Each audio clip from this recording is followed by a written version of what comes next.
Selamat datang di X Undercover. Channel ini merupakan perbincangan antara Dr. Jaya dan Pak Franky yang bertujuan untuk edukasi serta menceritakan pengalaman Dr. Jaya sebagai ahli forensik dan patologi. Sekedar informasi terkait jadwal tayang X Undercover yang akan tayang setiap hari Senin, Rabu, dan Jumat.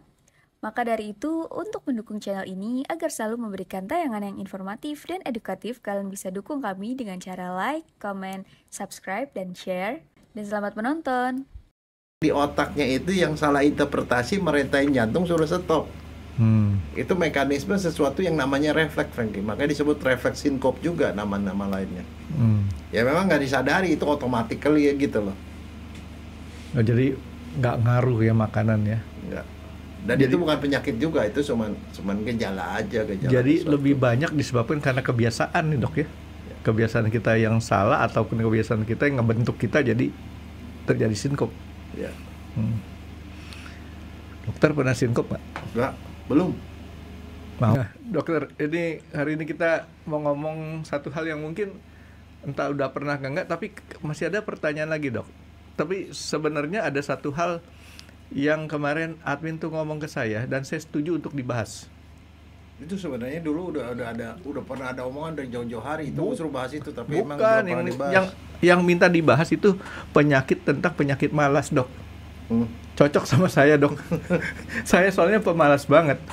Tapi saya sekarang udah ketemu jawabannya. Tapi itu kan versi saya, pembenaran. Nanti versi itu. Nah, seperti biasa dok, ngomongnya awalnya penyakit malas, tapi yang kita bahas sekarang tuh masalah yang lain dok. Masalahnya orang hampir mati. Wah, itu dulu sebenarnya kita pernah janji loh, Franky. Yang mana dok? Pingsan. Ya, itu sama mati kan udah deket-deketan dok ya? Oh, enggak. Jauh. Orang pingsan jauh, nggak ada orang pingsan mati. Saya Nggak ada. pikir orang pingsan abis itu mati. Jadi pingsan sama mati itu nggak tetanggaan. Enggak. Pingsan tuh kolaps. Orang lagi diam, misalnya lagi ngantri nih, Aha. tiba-tiba brrrr, langsung jatuh. Itu udah disebut pingsan. Pingsan. Ada orang lagi nyanyi, terus jatuh. Lagi di counter pembayaran di supermarket. Tiba-tiba dia meloyok. Ada orang lagi nyanyi, terus tiba-tiba. Lagi bengong diumumin kena hadiah 1 miliar gitu dok, pingsan. Ya, tapi kalau versinya film anak-anak, begitu dia ngelengok gitu, ada macan di depan, langsung pingsan lagi. Nah kalau pingsan itu ada dipakai simbol lingkaran sama bintang-bintang iya, dok? lingkaran bintang-bintang habis itu ya langsung gitu. Nah, itu sering kejadian nonton film horor, saking takutnya tiba-tiba langsung gelosor ke bawah. Itu pingsan. Kok film horor ditonton dok?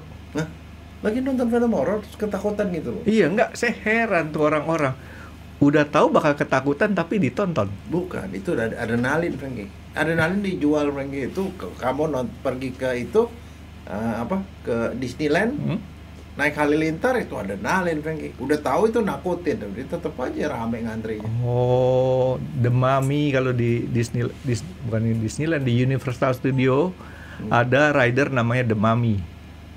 Masuk ke dalam dok, ada apa nih, orang rame ngantri banget. Mau keluar udah nggak bisa, belakang udah panjang antrian. Kepaksa saya kedorong dok masuk ke dalam. Sampai masuk ke dalam, ikut duduk. Nggak boleh ada kamera ya, nggak boleh ada apa ya. Pokoknya kamera semuanya dititipin. Nggak boleh pakai topi, nggak boleh kacamata. Saya mulai curiga. Taunya apa? Ampun, masuk ruangan gelap, kita ada depannya ada video, masuk diombang-ambingin. Ya terpaksa ilmu jurus saya keluar dok. Merem. Begitu selesai acaranya, yang lain pada ketakutan, saya mah ngerasa kayaknya bangun tidur.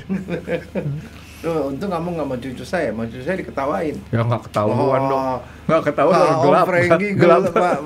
Matanya tutup. gelap banget. Daripada kita begini dok, wah gitu. Nah dok, balik ke si pingsan tadi dok. Pingsan itu gejala umum nggak sih? Sangat umum. Katanya nih, 40-50% dari orang di seluruh dunia dalam sekali hidupnya itu pernah pingsan sekali. 40-50% Dari orang selama hidupnya itu pasti pernah pingsan. Karena kenapa? Karena pingsan itu penyebabnya macam-macam. Yang jelas yang pertama itu ya, kalau dia itu kecapean, ngantri terlalu lama, exhausted, berdiri terlalu lama lagi upacara bendera, kan ada yang pingsan tuh. Tuh, atau biasanya antrian di konser, orang crowded rame-rame, panas, aus, itu kolaps. Orang bilang kolaps, pingsan. Kalau bahasa kedokterannya namanya sinkop. Nah, itu begitu. Itu satu ya. Jadi karena terlalu capek, ngantri terlalu lama, kurang minum, capek, apalagi kalau kurang tidur, apalagi habis minum alkohol, itu lebih gampang. Sinkop itu bahasa Inggris atau bahasa Cina, Dok? Bahasa Inggris. Oh. SYNKOPE. Sinkop. Saya pikir bahasa Cina. Itu sih satu penyebabnya. Yang kedua, kalau emosi, ketakutan terlalu sangat, kaget, bisa juga karena perubahan posisi. Misalnya dari bangun, dari berdiri terus itu duduk mendadak, pokoknya perubahan posisi yang mendadak itu bisa bikin seperti itu. Jadi macam-macam. Orang emosi terlalu keras, kecapean, itu bisa. Kecapean? Ya.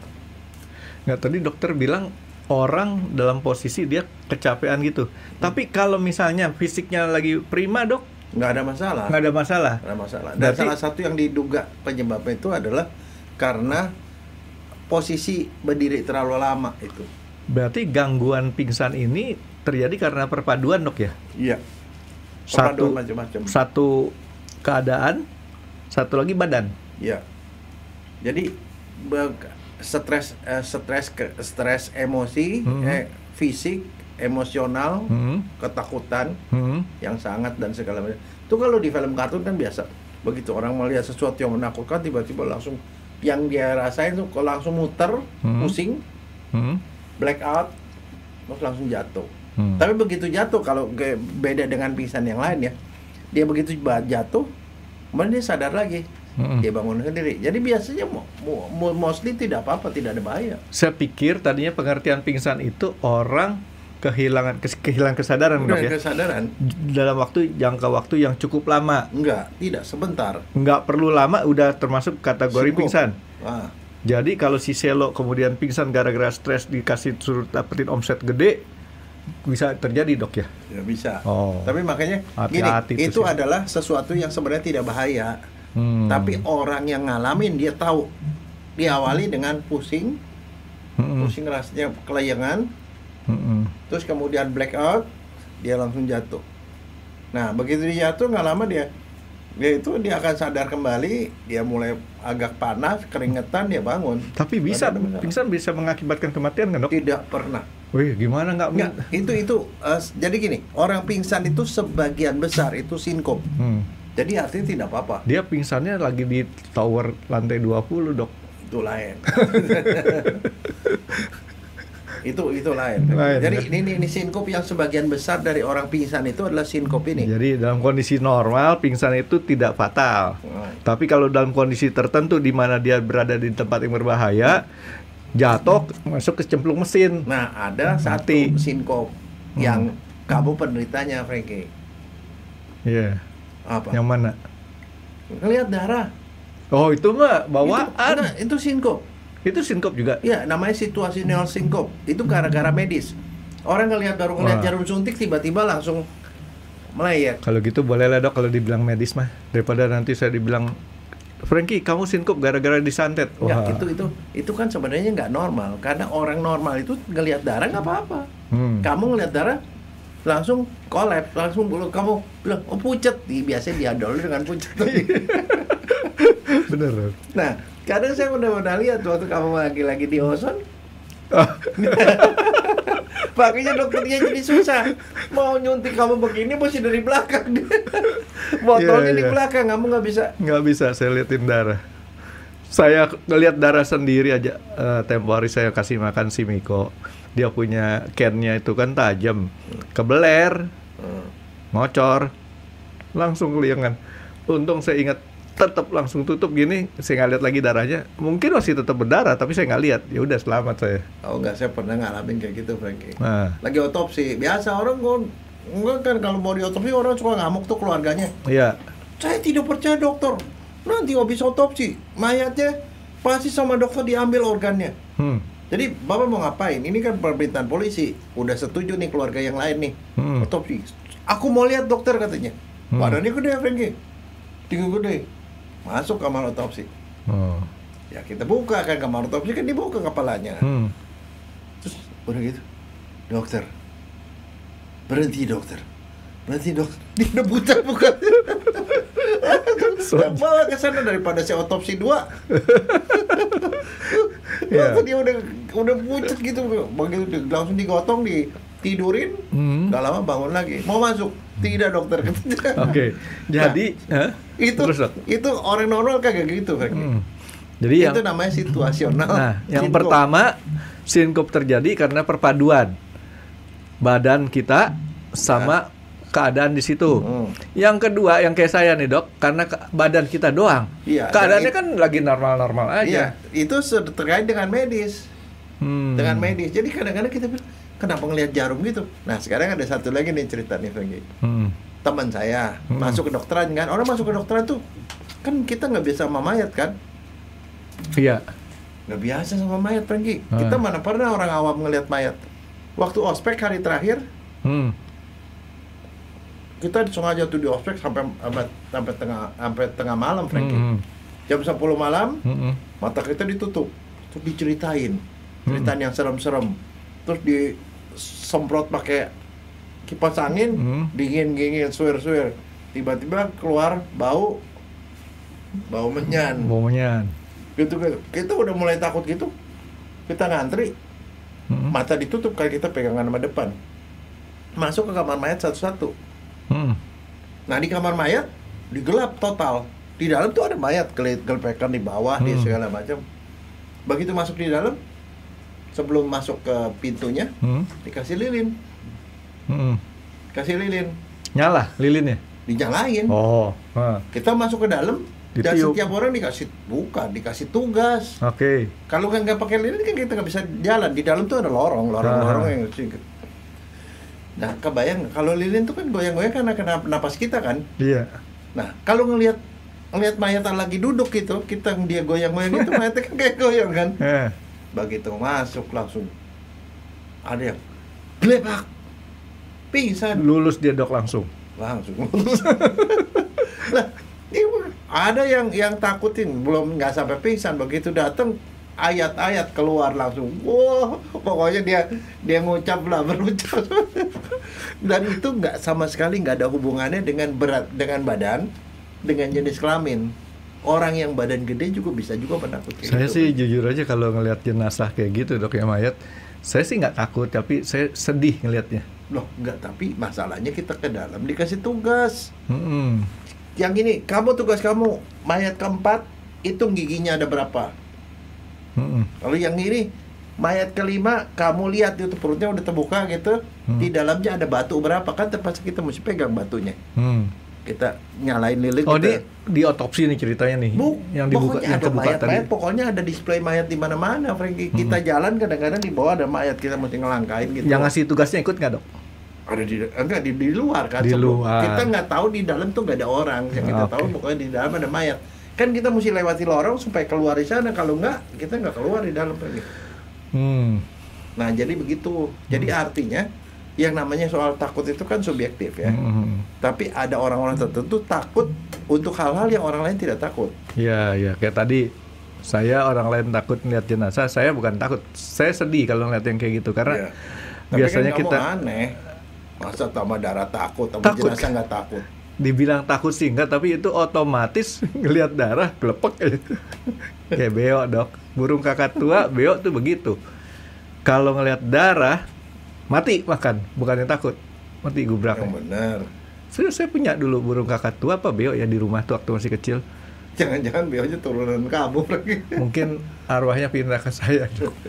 Nah, kalau yang tadi dokter nih buat calon-calon dokter baru ya, saya kasih sedikit tips lah supaya gampang.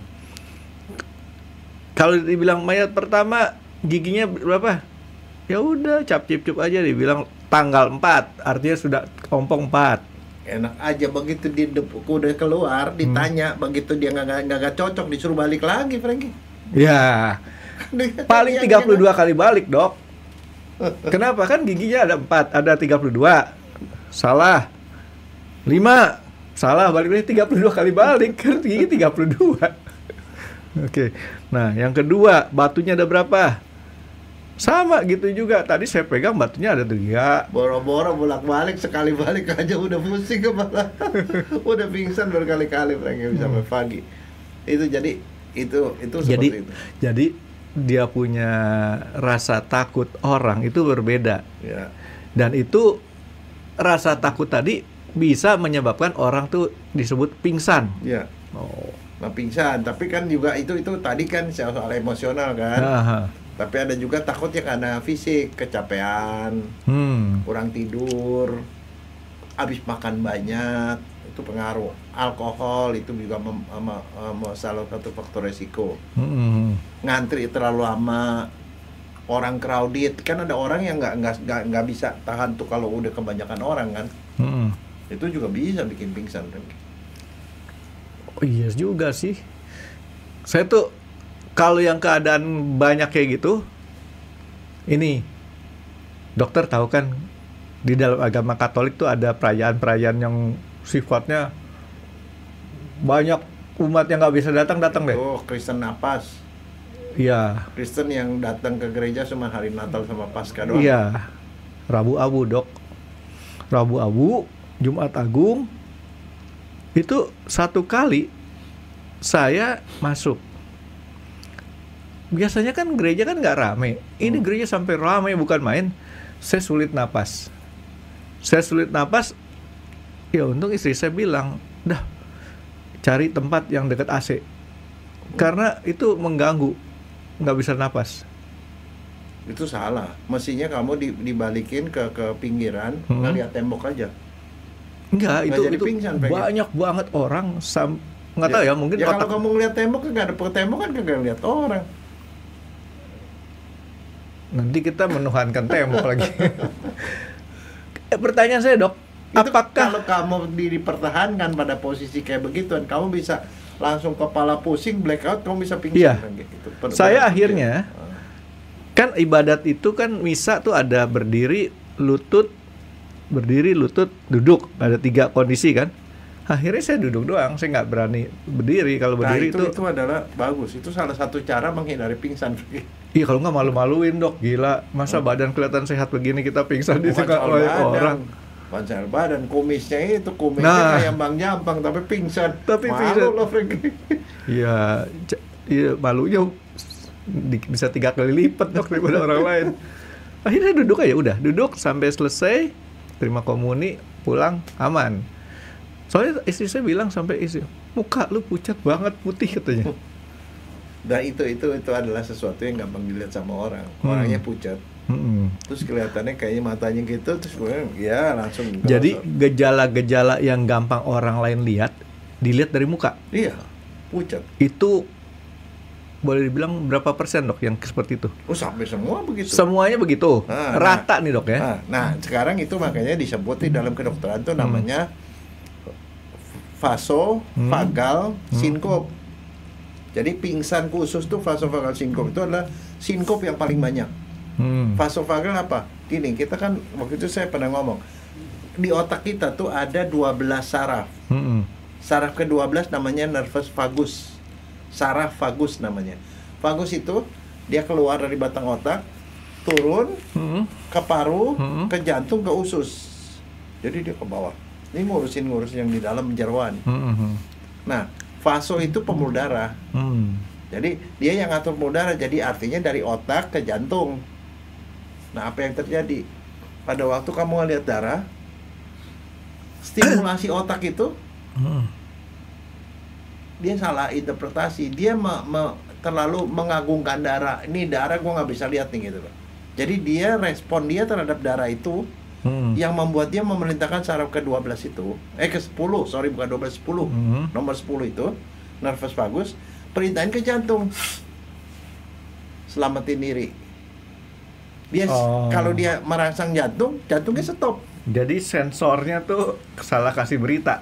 Ya, dari otak. Makanya dari sehingga disebut sebenarnya kadang-kadang dia memang ya disebut neuro, cardio, and syncope nama lainnya. Neuro itu otak, jantung, sinkop. Jadi jantung gara-gara otak salah perintah ke jantung. Atau refleks sinkop. Jadi tanpa sadar ada refleksnya bilang, gawat tuh. Nah sebenarnya pingsan itu adalah mekanisme proteksi diri, Renggi. Jadi kalau ada bahaya, dia pingsan begitu, itu proteksi diri sebenarnya. Jadi kenapa? Dari otak perintah ke jantung, jantung stop, dia tidur. Jadi kalau jantungnya mulai stop kan tensi turun, nadi turun. Gara-gara itu otak nggak dapat darah, itulah yang bikin kepala jadi tiba-tiba gelap. Begitu dia jatuh, langsung diambil alih sama saraf simpatis namanya, langsung dia pompa jantung lagi. Jantung pompa lagi, darahnya masuk ke otak lagi, dia bangun. Jadi seolah si saraf simpatis itu UPS lah dok ya? Ya, itu kayak apa? Genset. Iya. Ya, sebelum masuk ke genset ada UPS dulu tuh, terus baru hidupin genset tuh. Itu dia. Nah, soalnya kenapa? Kadang kalau zaman dulu ya, kalau manusia ketemu binatang buas tiba-tiba, dia saking takutnya dia pingsan. Dia lari dikejar, dia pingsan. Oh udah mati nih. Terutama kalau ketemu beruang katanya dok. Ya. Kita pura-pura mati. Oh kan, terus beruangnya nanya, lu udah mati? Udah. Gitu. Udah. Itu sebenarnya mekanisme proteksi diri, Frankie. Saraf ke-10 itu vagus itu dia punya urusan vasovagal, sinkop. Jadi sinkop gara-gara saraf nomor 10 dan pembuluh darah punya urusan itu, atau neuro, kardio, sinkop. Jadi refleksi pingsan ini sebenarnya bagus ya, itu proteksi buat ke apa kondisi kita itu ya. Karena kalau kita nggak jatuh, kamu nggak bangun. Itulah yang bisa bikin mati. Makanya orang yang namanya ini vasovagal sinkop ini nggak ada yang mati. Dia jatuh, dia pulih lagi, dia bangun. Oh, gitu. Saya pikir tadinya ya mati dulu kalau udah pingsan tuh. Enggak ya. Nah, jadi dia tidak apa-apa. Jadi itu adalah kondisi tidak bahaya, tidak ada masalah. Tapi kalau kamu udah tahu kamu nggak tahan sama lihat darah, kalau misalnya kamu sekali waktu kan sakit kan periksa darah kan. Begini dok, saya nggak lihat. Tapi begini, ada cara yang paling aman supaya kamu nggak pingsan. Apa? Jangan kamu disuntik. Berbaring. Bukan ambil darah sebagai berbaring, kamu nggak sempat pingsan. Pokoknya saya jangan ngelihat ya dok. Iya, kamu jangan lihat satu. Yang kedua, kamu jangan baring. Terus kalau kamu lagi di infus, di transfusi, ya seperti kayak di tempat di dokter Dian, kamu darahnya di belakang. Iya. Jadi menghindari kamu melihat darah. Iya, pokoknya kalau saya lagi di terapi apa? Ozon ya. Begitu saya nengok ada kantong darah, langsung saya cepat melihat tempat lain aja deh. Ya, pakai kacamata hitam juga boleh. Ntar jadi darahnya hitam. Dok, itu kan satu pertama nih, gara-gara kondisi badan nggak benar, gara-gara kita punya penyakit. Yang tadi medis dok ya. Ini ada satu lagi nih dok. Pernah nggak dokter BAB? Ya. Lagi kita BAB dalam kondisi nggak tahu kenapa, makin lama badan makin dingin, makin dingin, gelepak, pingsan. Ada nggak yang kayak gitu? Saya pernah soalnya kayak gitu tuh. Jadi nggak tahu kenapa, ada ngeden juga enggak. Ada dua sih. Yang pertama karena ngeden susah ngeden. Yang satu bukan ngeden tapi perut dirasakan sakit. Makin lama badan terus aja makin dingin, gelepak. Tapi abis lepak kayak tadi dokter bilang bisa bangun lagi. Oh lagi. Nah. Itu sih sebenarnya masih gitu. Dan salah satu hal yang bisa bikin itu adalah orang yang hipotensi, Kalau kamu hipotensi bisa begitu. Hipotensi artinya tekanan darah rendah. Iya. Iya betul. Saya tekanan darah saya memang bakat buat jadi pembalap sih dok. Oke, apalagi yang jadi masalah adalah kalau kita nih lagi di dalam kereta, kereta nggak kebagian duduk, kamu berdiri, lama. Nah kalau kondisi begitu darah itu ngumpul di kaki. KRL dok. Iya. Kalau kereta jarak jauh kan tuh udah ada ini. Enggak, ya iya KRL. KRL atau kamu lagi LRT ngantri panjang gitu loh, misalnya mau bayar di kasir. Kayak kemarin PRJ dok, panjang. Itu karena darah ngumpul di kaki. Kamu tahu nggak? Sekali nyemprot itu jantung, itu nyemprot darah ke seluruh tubuh 250 cc. Satu gelas tuh. Zut. Jadi 80, hitung aja 80 kali 250. 2 liter. Nah, dari 250 itu 600 cc-nya ke kaki, Frankie. Kok 2 liter? Banyak ya. 250 cc. Kali 80. Iya, 80 kali 4 menit kan kita punya jantung. 20 liter. Nah, tiap kali jemprot tuh 600 ke kaki. Nah, kalau kita berdiri lama, darahnya banyak kumpul di kaki, Frankie, lama-lama karena gravitasi. That's why kalau orang sinkop, kolaps, dia kita tidur, darah dari kaki balik lagi ke atas karena saat sejajar kan, dia nggak usah kerja keras. ke atas. Makanya dia cepat bangun lagi. Dia sinkop, dia gelap, dan dia tuh hilang kesadaran karena otaknya kekurangan darah. Prinsipnya itu. Jadi gejalanya beda-beda, tapi sebab yang utamanya sinkop terjadi karena darah nggak nyampe ke otak, otaknya kurang darah. Nah itu kadang-kadang yang kalau misalnya kayak kamu kurang nggak tahan sama darah, kamu interpretasi di kepala kamu itu loh yang tidak tahan dengan darah itu diperintahkan ke saraf ke-10, akhirnya salah perintah ke jantung, stop, jantungnya turun, tekanan darah, nadinya turun, denyut jantungnya turun, otak kurang darah, kamu pingsan. Tapi begitu pingsan malah jadi sembuh karena langsung diambil alih sama saraf simpatis. Jadi itu gara-gara salah trayek dah dok ya? Nah. Iya kan? Tapi jadi sebenarnya gimana? Ya kalau begitu, kalau cuma sekali sih ya udah nggak apa-apa. Tapi sekarang gini, gimana caranya kalau kita nih dalam kondisi begitu, kita belum pingsan, tapi baru orang lihat dia lu pucet nih, mesti diapain tuh orang pucet? Suruh duduk atau suruh baring. Duduk itu membantu karena dengan kondisi duduk itu dia jadi terbantu lah. Duduk atau baring. Kalau baring masih belum begitu membantu, kakinya dinaikin. Jadi darah dari kaki turun ke jantung, otak. Itu memperbaiki. Jadi intinya kita balik arah darah dok ya. Tadi ke bawah, sekarang bawahnya tuh di kepala gitu dok ya. Nah satu. Yang kedua, kalau orangnya masih sadar, kasih minum. Minum apaan? Air. Apa aja? Air aqua lah, air mineral, air biasa. Tapi kalau misalnya masih sadar nih, catatannya dok ya? Dia masih sadar. Jadi dia udah pusing, suruh duduk atau suruh baring, kasih minum. Karena minum itu nambahin air, sehingga yang ke otak itu juga lebih banyak kan otomatis. Kasih minum segelas atau 2 gelas.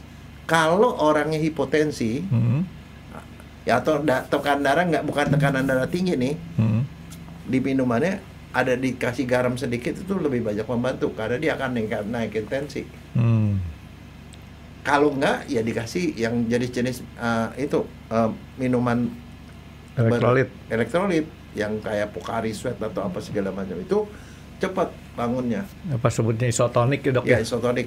Nah sebenarnya prinsipnya begini, kalau dia udah begitu, itu pasti menolong kalau dia duduk atau apalagi dia baring.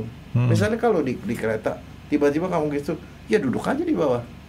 Kalau bisa baring, kakinya angkat, itu sangat membantu. Kalau kita dikasih 4711 odokolons, nggak pengaruh. Itu kan banyak itu merangsang kesadaran dia, tapi dia membangunkan tidak. Yang di sini adalah masalahnya darah ke otak kurang. Ya suruh, jadi paling gampang nggak usah digitu-gitu nih, suruh duduk aja atau tidur. Jadi zaman dulu waktu saya masih kecil dok, kalau anak pingsan cepet cari odokolons 4711, masukin ke sini karena itu nyegak kan ya.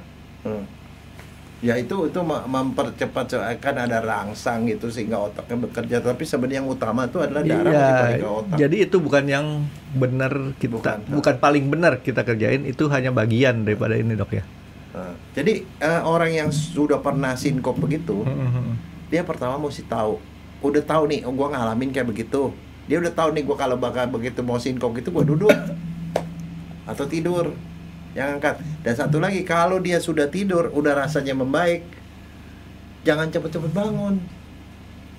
Istirahat dulu sampai dia normal semua. Karena begini, itu katanya ada begini kan, ada, pernah tahu nggak ada yang namanya orang yang sifatnya terlalu baik, orang Samaria yang baik, good Samaritan, low.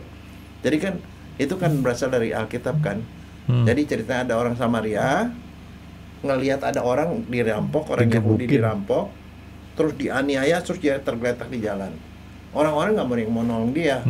Nah, di dalam orang-orang Yahudi itu ada kan kelompok namanya Samaria. Itu kelompok yang sebenarnya dianggap kasta paling rendah. Dia tidak boleh berhubungan sama orang Yahudi karena dianggap kasta rendah. Tapi orang Samaria ini pedagang. Dia lihat gitu, karena belas kasihan, orang itu ditolong, dibawa ke kudanya, ditaruh ke penginapan. Terus dia bilang, tolong orang ini obatin, ini gue kasih duit, nanti kalau kurang gue nanti setelah balik dagang gue balik lagi, gue akan berikan dia tambahan, penggantian. Nah itu melanggar hukum sebenarnya, melanggar hukum orang Yahudi karena dia dipegang sama orang Samaria, tapi orang Samaria itu baik. Nah jadi hukum itu namanya good Samaritan law. Jadi kalau kita sebagai sama manusia, kita wajib menolong siapapun yang membutuhkan tanpa melihat latar belakang. Prinsip itu. Nah, itu dipakai di kedokteran, Frankie. Jadi kalau saya seorang dokter, lihat ada orang ketabrak mobil atau misalnya orang yang luka, saya wajib menolong tanpa melihat alasan apapun. Saya tidak punya izin praktek atau apa, atau diri bukan saudara saya tetap harus nolong, itu loh. Nah, musuh sekalian. Jadi musuh sekalipun gitu, itu namanya, makanya kan dokter kan dilindungi kalau dia di tempat perang segala macam, dan dia harus menolong walaupun itu musuh. Nah, itu namanya good Samaritan law. Itu dipakai sampai saat ini di seluruh kedokteran seluruh dunia. Nah, good Samaritan law itu juga kadang-kadang ada pada banyak orang. Misalnya di kereta lagi jalan, tiba-tiba ini ada orang yang kegelosor gitu, sinkop. Sinkop. Orang lain mungkin paling ngeliat aja, ini kenapa gitu. Tapi mereka kan nggak mau terlibat biasanya. Nah ini si Kutar Samaritan ini datang, kemudian orang habis pingsan, terus dia udah bangun langsung diangkat. Yang terjadi apa, Frank? Itu dia bangun, bukan. Apaan? Pingsan lagi. Dia karena ditolong sama orang Samaria. Bukan. Karena dia lagi begini, dia belum stabil, Frankie. Cepet-cepet ditolong, diangkat, dia berdiri lagi, glosor lagi, pingsan lagi. Jadi artinya kalau kita ngelihat orang sinkop, jangan cepet-cepet dibangunin. Suruh istirahat dulu. Dia udah stabil, bangunnya pelan-pelan. Kalau enggak kita mencelakakan dia sinkop 2 kali, Frankie. Tadi yang saya mau garis besarin, dokter bilang kita kasih minum kalau masih sadar. Kalau udah dia terlanjur ngegeletak, masuk ke paru, malah mati. Nah itu yang saya maksud. Jadi artinya jangan sampai salah. Dan satu, kalau mau menolong orang, jangan cepet-cepet dibangunin. Kalau orang sinkop itu dibangunkan, dibangunin. Kan dibangunin bahasa Betawi, dibangunan berarti dibangunan di gedung. Oke, jangan cepet-cepet dibangunkan. Dan yang bersangkutan dia sendiri jangan merasa malu kalau dia udah ngelosor begitu, dia duduk atau dia tidur. Jangan cepet-cepet bangun. Itu stasiun udah dekat gitu, biarin aja, mendingan dia baring dulu, nanti bangunnya pelan-pelan. Itu penting. Dok, sinkop itu, pingsan itu sebenarnya itu paling lama orang pingsan tuh berapa lama? Nah, kalau dia cepat duduk dan cepat itu nggak sampai 1 menit juga dibangun sendiri. Kan ada orang pingsan sampai setengah jam, Dok. Oh itu adalah pingsan yang lain. Makanya begitu orang pingsan begitu, yang mesti dilakukan adalah diraba listeningnya, ada denyutnya nggak, jangan-jangan dia meninggal mendadak, bisa juga serangan jantung kan. Kalau serangan jantung, kita tahu serangan jantung ya mestinya resusitasi dong. Tapi kalau pingsan yang ini nih, yang sebagian besar pingsan itu ini yang umum orang kena ya.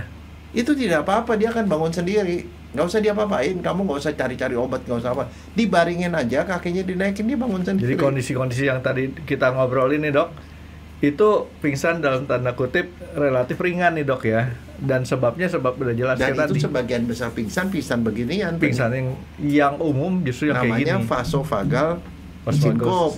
Vasovagal sinkop atau refleks sinkop. Refleks sinkop. Ya itu nggak apa-apa gitu loh. Jadi maksudnya jangan terlalu. Tapi yang jadi masalah. Nggak usah panik-panik amat gitu dok ya. Yang jadi masalah kalau lebih dari sekali pingsannya itu dibawa ke dokter lah Franky. Pasti ada something. Ada penyakit lain. Jangan-jangan dia serangan jantung. Korslet. Stroke. Iya. Stroke juga bisa kan. Ngeglosor, stroke. Jadi itu pasti ada sesuatu dibawa ke rumah sakit. Jadi kalau orang pingsan terlalu sering ya dok ya? Ya, lebih dari sekali, udah bawa ke dokter. Karena di dokter nanti, apa yang dilakukan?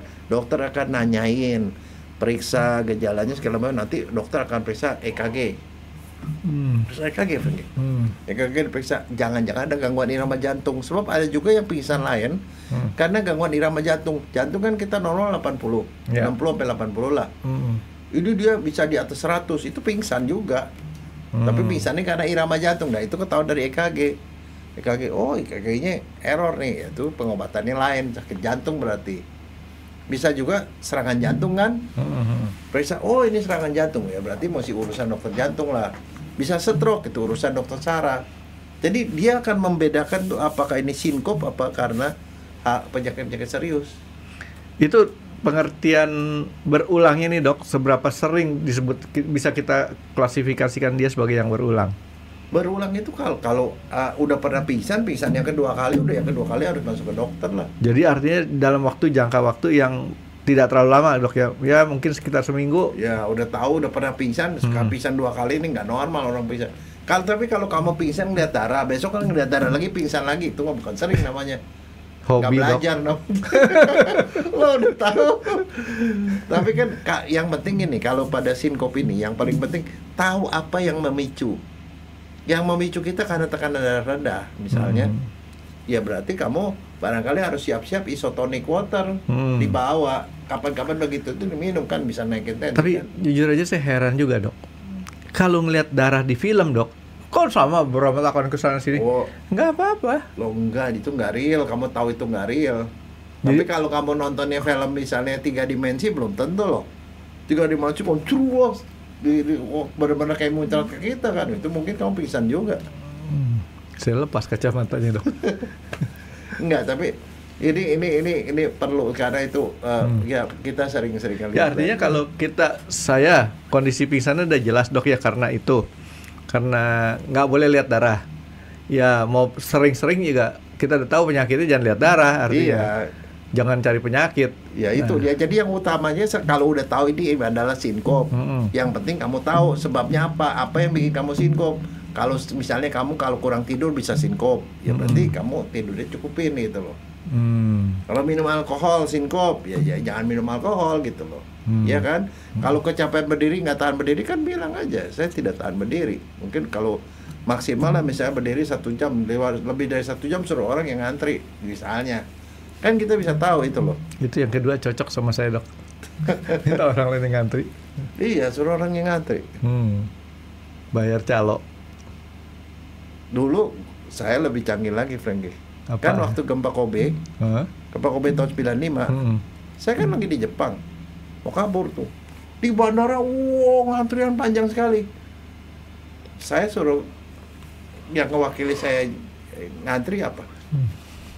Tas saya, antriannya panjang, tas saya taruh situ. Sekarang begitu dia udah mulai bergerak, saya geser tasnya, saya duduk lagi. Mana berjam-jam Franky. Ternyata ilmu itu dari dokter Jaya ya. Sekarang di Indonesia ada banyak yang ngantrian kayak gitu dok. Antri air, ember berbaris. Terus ya, tapi sebenarnya kalau lebih canggih lagi itu pakai remote Franky. Begitu dia gerak, bergerak. Nggak, jadi sebenarnya yang bagus tuh sekarang kalau sistem kayak apa di food hall ya, food hall apa? Food court. Di food court kan disediain itu alat buat panggil tuh. Kalau udah selesai giliran kita baru datang. Bunyi gitu kan. Kalau orang ngantri sekarang udah pakai ember atau pakai sendal ditaruh, geser gitu. Nggak, jadi artinya gini dok, kalau misalkan berulangnya tuh nggak tahu sebabnya dok ya, Iya. itu baru kita ke dokter. Iya. Kalau kita tahu sebabnya Dan diulang lagi begitu, itu namanya kurang kerjaan. hindarin penyebabnya gitu kan dok Iya. ya. Nah kalau udah tahu penyebabnya, tapi kalau belum tahu baru kita cari tapi tahu. ada beberapa yang itu. Jadi misalnya contoh nih, di sekolah nih, kalau anak-anak kan suruh baris-baris tuh di lapangan. Mantarai kan Jakarta sekarang udah mencorong banget, Frankie. Iya dong. Parah itu dok. Gua itu gitu. Ya boya, kalau upacara bendera itu pidatonya jangan panjang-panjang. Disuruh ngantri begitu, itu sinkop bisa. Nah yang kayak begituan, daripada UKS-nya repot, banyak yang pingsan, ya upacara jangan lama-lama. Atau upacaranya dikasih itu atap supaya dia kagak kepanasan. Sebenarnya saya tuh dulu nih dok, saya selalu ngarepin pingsan kalau lagi upacara dok. Tapi nggak jadi. Karena dokter tadi bilang kamu mesti bawa darah. Kamu pemicunya salah sih, nggak dimanfaatkan dengan benar. Gini dok, ini strategi saya supaya nggak capek-capek ngarepinnya pingsan, supaya masuk ke tempat perawatan kan. UKS. Tapi nggak pingsan ya udah. Apalagi kalau sampai akhir UKS upacara. itu susternya cakep, mau pingsan melulu. Kedua, yang namanya UKS zaman dulu kita sekolah kan dok nggak pakai AC kelas, nggak kayak sekarang kelas semuanya pakai AC. Zaman dulu yang pakai AC kan cuma ruang guru sama UKS kan.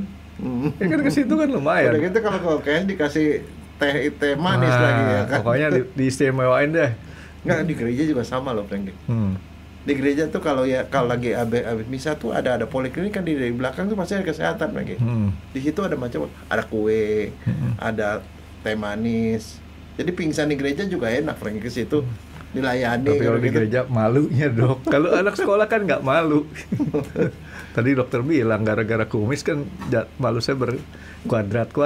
Nggak, tapi begini Frankie, ada tekniknya Frankie. Teknik latihan yang bisa dilakukan oleh orang yang suka pingsan. Bukan suka dok, dia nggak suka, sering pingsan. Jadi caranya sebenarnya begini, darah yang ke tangan sama ke kaki itu banyak, Frankie. Nah orang itu black out, pingsan tuh gara-gara darah nggak sampai ke jantung, nggak ke otak. Oke, jadi artinya darah udah dipompa nyampe ke tangan, nyampe sini, sampai ke kaki, nggak balik. Nah itu malas itu. Dia. Nah supaya itu ada manuver atau cara untuk membuat itu darah itu balik ke jantung lebih banyak sehingga otak dapat darah. Koprol. Bukan. Dipres balik. Hah? Dipres balik darah dari anggota tubuh, tangan dan kaki. Begitu? Caranya adalah, kan sebenarnya kalau otot kita bergerak, berkontraksi, dia akan meres darah ke tengah, ke jantung. Jadi kita pegang ini, kita kerasin gini, kerasin, itu otomatis darah itu akan balik ke jantung. Nah kalau kaki, kan kaki Nah, kita nggak kaki bisa itu begini. caranya kita kejangin, pantat, kejangin ini, kontraksi. Oh, Dia pegang begini, kita kontraksi tangan, ini kontraksi gini. Sama juga kayak kita kalau kita lagi main bola nih dok, keram kan disuruh itu terus ditekan telapak kaki kita dok. Kayak gitu maksud dokter ya? Ya, tapi ini sendiri. Kalau misalnya contoh nih, kita lagi naik kereta, udah tahu kita gampang gitu. Kita mau duduk juga kagak nggak ada tempat duduk. Kita bisa lakukan gitu, kaki juga begitu. Itu bisa membantu, jadi nggak jadi pingsan. Karena darah itu balik ke pers dari tangan dan kaki ke tengah. Kalau nggak pingsan syukur. Tapi kalau misalnya udah gitu, cari kesempatan, ada tempat duduk. Nah, waktu duduk tetap lakukan seperti itu beberapa kali. Itu bisa dilatih. Jadi pada saat belum pingsan sering latihan. Nah, jadi begitu itu lakukan itu membantu, Frankie. Jadi kita kan tahu kita punya kondisi badan nih dok ya. Begitu kondisi badan kita rasanya ada yang nggak enak nih gitu ya. Dan itu bisa menimbulkan pingsan. Cepet-cepet kita. Nah itu ada namanya, Frankie. Isometric counter pressure maneuver. Manuver counter pressure, isometrik itu artinya ya ukurannya nggak berubah, cuman diketatin aja ya, isometrik, counter pressure maneuver, itu namanya itu. Dan itu bisa dilatih. Nah kalau dia lakukan itu sangat membantu. Selain duduk, habis gitu duduk, setelah duduk tetap lakukan itu jadi nggak jadi pingsan. Kalau kita begini angkat ini kan nanti kan turunin dok. Tangan bisa ya? Tangan, tapi tangan tidak sebanyak kaki, makanya lebih baik duduk. Dan satu katanya sih sebenarnya kalau kita menyilangkan kaki disilang gitu, itu juga memeras darah ke atas. Duduk kaki silang gitu dok, atau? Ya, atau berdiri kaki silang. Itu membuat itu dia berkontraksi kan ototnya pasti. Silang sekali aja kan dok? Iya. Kalau berkali-kali itu ular. Jadi begitu caranya, Franky. Saya lagi berpikir ya, kalau misalkan kita udah tahu kondisi kayak gitu, artinya kan darah itu kan harus di normalin dok ya, alirannya ya. Ini kan sampai ke bawah dia nggak balik, sampai ke bawah balik. Kalau kita loncat-loncat mungkin ya susah amat, nomor-nomor mendingan baring aja, nggak usah aktif. Kan tadi kan kata dokter lagi berdiri di kereta, lagi berdiri di kereta, kita jinjit lah ya, jinjit, ada semacam rangsangan dok. Mendingan nggak usah pakai gerakan aja, langsung dikejangin begitu, dikejangin sehingga otot pantat dan otot betis dan paha itu ngepres, dikencengin gitu. Sweat gitu ya. Nah dok, itu kalau kita menyadari kita akan pingsan dok. Nah terus kemudian kalau kita sebagai ada orang yang di samping kita atau itu akan pingsan, caranya kita ngasih tahu dia gimana dok? Akan pingsan, suruh dia duduk. Nggak, pasti membaik. Dalam cara kita menyampaikannya dok. Pak, Bapak udah pucat Pak, duduk aja Pak. Gitu duduk. ya, jadi artinya kita kasih tahu kondisi dia secara. Ya karena kalau dia mungkin duduknya dia malu. Lagi berdiri, orang semuanya nggak ada tempat itu, duduk aja kegelosor di lantai kan. Pak duduk aja Pak, duduk Pak. Bapak udah pucat Pak. Kalau saya mah nggak pakai malu dok. Kalau udah kecapean nih dok, di Singapura kan nggak kuat kita ngikutin istri kita jalan depan toko, saya duduk aja. Istri kamu, jangan istri kita. Oh iya. Istri saya dok. Sebenarnya kalau duduk di depan toko lebih banyak punya penghasilan lagi, taruh topi gitu. Langsung diisi duit tuh orang. Karena dikasih duit. Tapi nggak boleh, di sana kita jadi pengemis aja mesti pakai license dok. Apa-apa pakai license. Oke, jadi artinya kita secara sopan bisa seperti tadi, jangan kita diemin dok ya. Iya, seperti kayak gitu kan, kalau di itu Pak udah pucat, duduk dulu Pak, duduk Bu. Habis itu kalau kayak itu langsung kita siapin. Oh iya, satu kurang gula juga bisa Franky, bisa bikin olap begitu. Jadi Bapak duduk dulu, bikinin tegul gitu, tegula ya. Iya. Kalau kita makan permen, ngemut permen, nggak ngaruh, lama. Enggak. Oh, jadi artinya harus dalam bentuk cairan yang benar-benar kita minum. Cairan yang terutama membantu. Makanya tadi dokter bilang isotonic water. Apa cairan isotonik ya? Iya. Nah tadi kalau yang pingsannya makan waktu lama, ya something itu. Pingsan yang dalam tanda kutip cek deh ke dokter deh. Ya. Karena istilahnya bukan pingsan yang umum, bukan general pingsan ya. Jadi kita harus klasifikasikan nih dok, pingsan yang dalam tanda kutip itu wajar, bisa diderita banyak orang dan itu aman-aman saja, itu pingsan yang cepat recovery. Ya. Tapi begitu pingsan, nggak bangun-bangun lagi, jangan kita obati sendiri, kita bawa dia ke dokter. Untungnya yang pingsan jenis ini itu adalah pingsan paling banyak, jadi ada paling sering kemungkinan terjadi. Sehingga itulah yang mesti kita waspadai. Jadi artinya so far sih kalau pingsan begitu doang kayak aman lah gitu loh orang. Iya, itu yang saya heran tuh sama diri saya dok. Kalau sampai pernah lagi nongkrong WAB di toilet, tau-tau kok sakit ya, apa sakit di perut ya, kayak kram. Makin lama badan makin dingin, makin dingin, gubrak aja. Biasanya kalau gitu saya nggak sampai gubrak tuh ya. Biasanya kan suka kanan kiri ada senderan, saya nyender aja deh, nyender udah, cuman nahan sakitnya bukan main tuh, lama. Dan satu Franky ya, kalau misalnya orang punya sakit jantung koroner, nggak boleh ngeden Franky. di WC bisa pingsan, bisa serangan jantung. Itu nggak boleh. Makanya that's why kayak itu harus dijaga apa makanan banyak serat supaya buang air itu nggak pakai tenaga. Waktu kita ngeden pakai tenaga ngeluarin itu tenaganya ke bawah ke jantung kurang darah, Frankie. Itu. Dan kalau jantungnya koroner udah menyempit, lebih nggak dapat darah lagi, itu yang bisa bikin pingsan. Itu lain lagi ceritanya. Repot ya? Ya. Jadi orang sakit juga mesti tahu ini yang bakal fatal apa enggak ya? Nah sekarang masalahnya kalau ke dokter apa? Ya seperti biasa dokter umum dulu kan? Dokter umum dulu. Biasanya dokter umum kalau emang sinkop ya dia tahu ini sinkop nggak ada apa-apa. Kalau misalnya dia itu kan kalau sekarang di dokter juga ada EKG kan. EKG, wah kayaknya ada kelainan nih Pak, langsung dikirim sama dia ke dokter jantung. Kalau misalnya tanda-tandanya ke arah stroke ya dikirim ke dokter saraf sama dia. Nah kalau di dokter itu udah jelas di EKG. Ada monitoring EKG 24 jam. Karena orang-orang gini kan kadang-kadang tensinya nggak stabil, bisa naik turun gitu. Ada monitoring, jadi monitoring selama 24 jam denyut jantungnya bagaimana, tensinya gimana. Dari situ dia bisa mendeteksi kalau kemungkinan ada gangguan irama jantung yang lebih serius lah. Satu lagi sebenarnya ada namanya tilt table tes. Jadi orangnya itu disuruh baring di satu ranjang, lu ranjang diputar 23 derajat.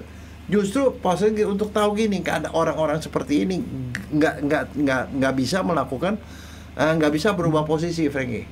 Itu saya tuh. Nah itu nggak berubah posisi. Jadi kalau dia berdiri dia tidur, dia tensinya segala macam bagus, tapi begitu dia udah mulai tegak begini sekian menit dia udah mulai kolaps, kepalanya udah mulai itu. Jadi dengan cara seperti itu dia tahu orang ini nih gampang pingsan nih gitu. Jadi emang sengaja diputar gitu gampang pingsan. Nah kalau memang seperti itulah orangnya kan dibilang ya kamu jangan suka berdiri terlalu lama, mendingan duduk aja gitu loh, seperti itu untuk deteksi itu. Nah satu lagi, kalau orang yang seperti itu bisa melakukan satu latihan yang bisa membuat dia nggak gampang pingsan. Apa? Ada kayak tangga 2 atau 3 dia naik turun gitu dia gitu. Jadi melatih jantungnya itu untuk beradaptasi dengan perubahan posisi. Oh jadi ini naik tangga 2 turun naik turun. Ini kira-kira kaki kita begini dok ya? Ya. Naik turun ya, itu bisa membantu untuk mencegah supaya nggak gampang kena serangan pingsan lagi gitu. Ada satu lagi dok yang kadang-kadang menyebabkan saya nggak nyaman dok. Tidur kalau saya nggak pakai bantal rata gitu dok. Pokoknya kepala sejajar aja, susah napas, kepala pusing, susah napas. Tapi nggak pernah sampai pingsan sih. Itu kalau dibiarin bisa pingsan nggak dok? Kan kepala kan harusnya kan justru jangan tinggi-tinggi kepala dok ya. Ini terbalik. Kalau kepala nggak dikasih penyangga, pusing, sesak napas. Itu masalahnya kebiasaan kamu dari kecil ya udah kebiasaan begitu. Itu faktor kebiasaan doang, nggak ada penyakit lain. Jadi faktor jangan dibiasain lagi kalau gitu ya. Mesti pelan-pelan. Oke dok, terus jadi kalau sinkop itu kita sebenarnya bisa latih supaya nggak terus-terusan terjadi. Nah kayak tadi dokter Jaya sebutin ya. Ya sama manuver isometrik tadi dia bisa dilatihan di situ. Gitu. Itu membantu. Ya kalau kondisi kita nggak mungkin duduk lah, misalnya contoh kita lagi ngantri nih, lagi mau salaman sama presiden misalnya kan, kita nggak mungkin duduk kan, presidennya udah mau deket kita gitu ya. Ya kita bisa lakukan manuver. Ada gitu. Teman saya gimana aja dia duduk dok. Tapi yang hebat tuh apa?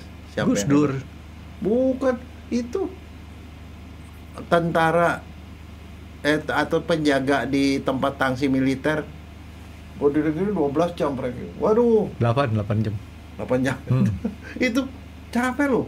Terus itu juga yang itu orang-orang itu tentara Inggris tuh yang pakai. Oh iya. Oh iya. Kan yang begini kan. Tunggu itu capek loh. 8 jam shift-shiftannya, tapi gilirannya berapa menit sekali ya, saya lupa ya. Itu bisa kalau orang yang punya kecenderungan gitu nggak bisa begitu loh. Itu jauh lebih capek dok. Kita posisi begitu diam. mendingan kita gerak. Ya kan Mr. Bean ketemu begitu kan diledek-ledekin dia tetep aja diem begitu. Diledekin dia apain doang dia aja kayak patung gitu. Itu capek loh, itu Capek bisa banget. sinkop. Nah jadi dok, kalau misalkan sinkop nih dok, ada nggak selain daripada latihan gerakan supaya dia nggak gampang sinkop, kita makan suatu vitamin ke atau makanan? Nggak ada. Bukan dari situ ya? Bukan, itu karena rangsang di otaknya itu yang salah interpretasi merentain jantung suruh stop. Itu mekanisme sesuatu yang namanya refleks, Frankie. Makanya disebut refleks sinkop juga nama-nama lainnya. Ya memang nggak disadari, itu automatically ya gitu loh. Oh, jadi nggak ngaruh ya makanan ya? Nggak. Dan Jadi- itu bukan penyakit juga, itu cuman gejala aja, gejala. Jadi sesuatu. lebih banyak disebabkan karena kebiasaan nih dok ya? Kebiasaan kita yang salah ataupun kebiasaan kita yang ngebentuk kita jadi terjadi sinkop. Ya. Dokter pernah sinkop nggak? Nggak, belum. Mau? Nggak. Yang mau dibayar berapa? Wah, di biro. Enggak, dok. Jawaban pertama dokter udah benar. Saya tanya dokter pernah sinkop nggak? Enggak. Yang kedua itu belum, makanya nantang ini orang. Kalau gitu pertanyaan berikutnya Wani Viro. Itu urusan dokter tuh. Oh, pingsan kok direncanain. Itu bukan refleks, Frankie. Kalau refleks itu nggak pakai rencana. Nggak pakai rencana. Oke dok, jadi ini sinkop mudah-mudahan bisa ngejelasin orang yang dengar dokter Jaya ngomong ya. Ya. Ada yang lain dokter mau pesenin buat si orang-orang yang mau sinkop? Ya, ya pokoknya gini lah. Kalau misalnya mau ada udah jelas itu bahasa potensi sinkop, pergi naik kereta yang terpaksa berdiri untuk jangka waktu lama itu be careful ya. Itu misalnya ngantri konser, udah jelas panjang, PRJ hari terakhir pergi, itu pasti ngantrinya lama, Frank. Tadi maksudnya kalau yang kayak begituan sedia minum, kalau bisa isotonic water.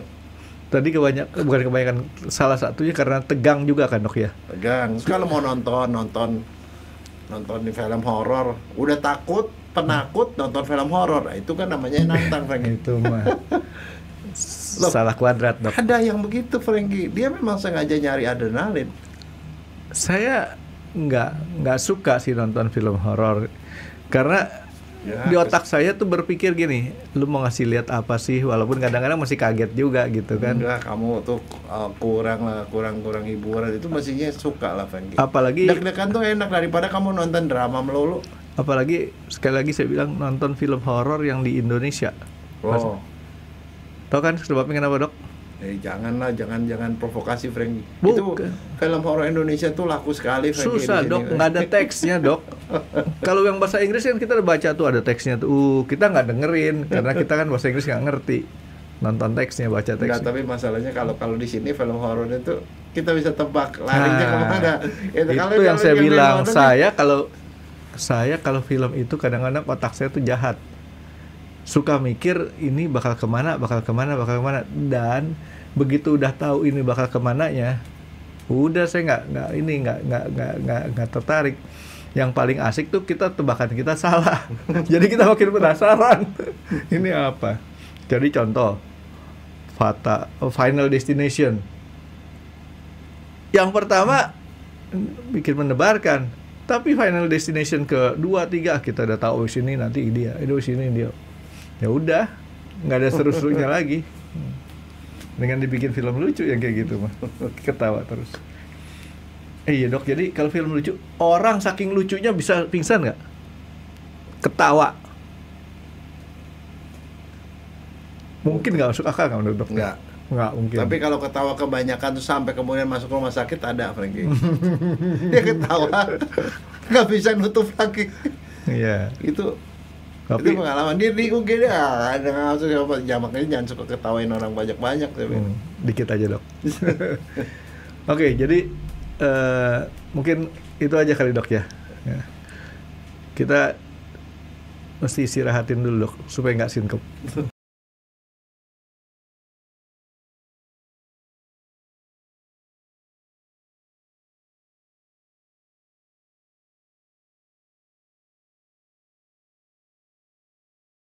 Terima kasih sudah menonton X Undercover. Jangan lupa like, comment, dan subscribe. Dan ditunggu ya video-video kami selanjutnya. Nah, buat kalian, jika ada pertanyaan untuk Dr. Jaya, boleh banget komen di bawah. See you guys!